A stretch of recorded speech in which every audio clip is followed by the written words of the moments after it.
नमस्कार मित्रांनो, मीराच्या किचनमध्ये तुमचं स्वागत आहे. आज आहे आपली रेसिपी सरसों का साग. ही सरसोची भाजी घेतली आहे, म्हणजे ही मोहरीची भाजी आहे. हे थोडासा पालक घेतलेला आहे, धुवून घेतला आहे स्वच्छ. आणि हे मुळ्याची भाजी आहे, पानं घेतलेत आणि थोडासा मुळा किसून घेतला आहे. आता आपण ह्या भाज्या एकदम बारीक कापून घेऊया. हे बघा, भाज्या आपल्या बारीक कापून झाल्यात. ही सरसोची भाजी एवढी बारीक कापली आहे. मुळ्याची भाजी पण खूप बारीक कापून घ्यायची आहे. मुळा किसून घेतला आहे आपण, कारण की मॅश झाला पाहिजे. पालक पण कापून घेतला इकडे. आता आपण ठेवूया गॅसवर कढई. गॅसवर ठेवली आहे कढई. आता यामध्ये आपण सगळ्या भाज्या घालून घेऊया एकत्र. संपूर्ण भाज्या आपण एकत्र घालून घेतल्या आहे. याला मिक्स करून घेऊया आणि झाकण न ठेवता आपल्याला अशा शिजवून घ्यायच्या आहेत. ह्या साग आपला नरम होतोय चांगला. याला हलवत राहायचं आहे मध्ये मध्ये. आणि इकडे ठेवले मी गरम पाणी व्हायला, कारण की आपल्याला मक्याचं पीठ मळून घ्यायचं आहे. 1 वाटी पिठाला 1च वाटी पाणी घालायचं. पाणी चांगलं उकळवून घेऊया. आपल्या पाण्याला छानपैकी उकळी आलेली आहे. आता आपण यामध्ये गॅस बंद करून यामध्ये घालून घेणार आहोत 1 वाटी पीठ. आपल्याला छान चम्मचनं किंवा बेलण्याच्या साहाय्याने पीठ मिक्स करून घ्यायचं आहे. असं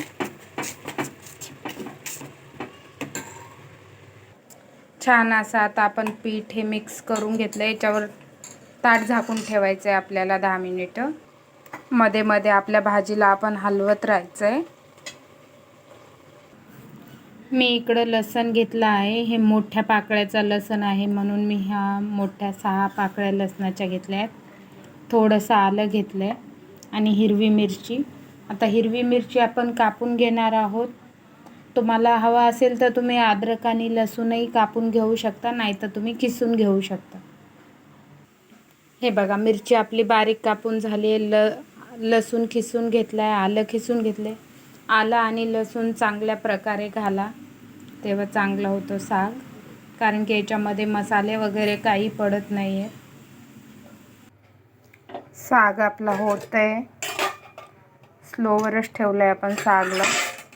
मला असं घोटत राहायचं आहे हलवताना, कारण की मग हे गाळा शिजते. कारण की आपण याला मिक्सरला वाटणार नाही आहोत. छानपैकी शिजल्या जातो साग. याच्यामध्ये घालून घेऊया चवीपुरतं मीठ. पुन्हा मिक्स करूया असं. आता आपलं पीठ पण थंड झालं. आता याला आपण छान मळून घेऊया. याला जरा तेलाचा हात लावून छान मळून घ्यायचं आहे. छान असं मऊ आपण ह्याचं पीठ मळून घेतलं. आता याची भाकरी बनवून घेऊया. मध्ये मध्ये आपल्याला साग हलवत राहायचे, चमच्याने मॅश करत राहायचे. एकीकडे आता ठेवला आहे आपण तवा. आता हे पीठ काढून घेतलं आहे मी गोळा. त्याची लाटून घेऊया आपण भाकरी. यामध्ये कुठलंही पीठ मिक्स करायचं नाही आहे आपल्याला, नाहीतर मग टेस्ट मक्याच्या भाकरीसारखी येत नाही. तुम्ही हवं तर असं थापूनही करू शकता. मी थापूनच करणार आहे अशी. भाकरी आपली थापून झाली आहे छानपैकी. यावर अशी आपण थोडी छान अशी कोथिंबीर लावून घेऊया. खूप छान लागते. आपला तवा आता छान गरम झाला आहे. आपण यावर भाकरी घालून घेऊया. भाकरीला आता वरतून पाणी लावायचं आहे आपल्याला. भाकर बघा, कुठूनही फाटली तुटली नाही आहे, काही नाही आहे, कारण की आपण छान गरम पाण्यात पीठ मळलं होतं, तर छान असं मऊ होतं. याच्यामध्ये तुम्ही कुठल्याही प्रकारचं पीठ मिक्स करू नका. तुम्ही पण ह्याप्रमाणेच बनवा, छान लागते भाकरी. आता आपली एक साईडने भाकरी भाजली. आपण आता पलटी मारून घेऊया भाकरीला. हे बघा, तर ह्याही बाजूने छान भाकरी भाजून घेऊया. भाकरी भाजली. आता आपण पलटी मारून घेऊया. साग पण आपला बऱ्यापैकी आता घोटून शिजवून झाला आहे. आता आपली भाकरी पण भाजली आहे. आता आपण काढून घेऊया. दुसरी भाकरी टाकूया तव्यावर. भाकरी तव्यावर टाकून घेतली, पाणी लावले. आता याला थोडं पाणी सुकू देऊन मग भाकरी पलटी मारायची. भाकरी पलटी मारून झाली आहे. आता आपला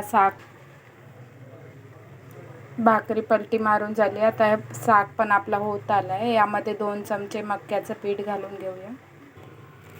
मक्याचं पीठ घालून घ्यायचे आणि छान चम्मचनं हलवत राहायचं. याला 2 चमचे घातलं आहे, त्याच्या गुठळ्या होऊ नये.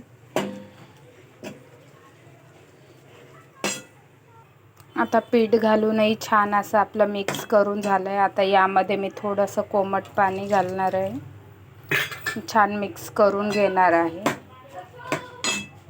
मक्याचं पीठ पण घातल्यावर आपल्याला 10 मिनिट हे शिजवून घ्यायचं आहे चांगलं, कारण की मक्याचं पीठ घातलेलं आपलं शिजलं पाहिजे.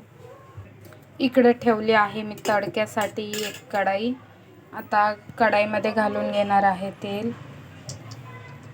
तुम्ही मोहरीचं किंवा आपलं गोडं तेल पण यूज करू शकता. आपलं तेल गरम झालं की आपल्याला लसूण घालून घ्यायचं आहे. यामध्ये तेल आपलं गरम झालं आहे, आपण यामध्ये घातलं आहे लसूण. हलवून घेऊया याला.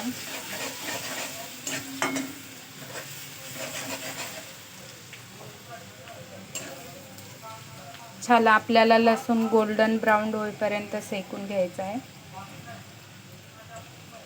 हलकासा लसूण आपला सोनेरी झाला आहे. आता आपण घालून घेऊया आलं. तेही छान मिक्स करून 2 मिनिटं परतवून घेऊया. आता यामध्ये घालून घ्यायची आहे जी आपण हिरवी मिरची बारीक करून घेतली होती ती. तुम्ही तिखट तुमच्या आवडीप्रमाणे घाला. लहान मुलं असतील तर तिखट कमी घाला, नाही तर मुलं खाणार नाही ते. मिरची पण छान फ्राय होऊ देऊया 2 मिनिटं. फ्राय झाली आहे. आता आपण घालून घेऊया यामध्ये जे साग बनवला होता ते. छान असं झालं आहे. आता आपण ह्याला मिक्स करून घेऊया छानपैकी.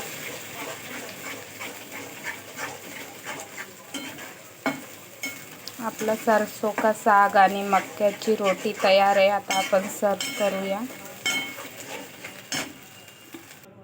हे बघा, सरसों का साग आणि मक्याची रोटी आपली तयार आहे. आपण टेस्ट बघूया. एकदम ग्रीन कलर आलाय. आपण जर हे कुकरमध्ये शिजवलं असतं तर कडवाट लागली असती आणि याचा कलर पण चेंज झाला असता. आपण कढाईमध्ये शिजवले म्हणून याचा कलर चेंज नाही झाला, जसा आहे तसाच होता तसाच आहे. सॉरी. व्हिडिओ आवडला तर लाईक करा, शेअर करा मीराच्या किचनला. थँक्यू. Bye bye.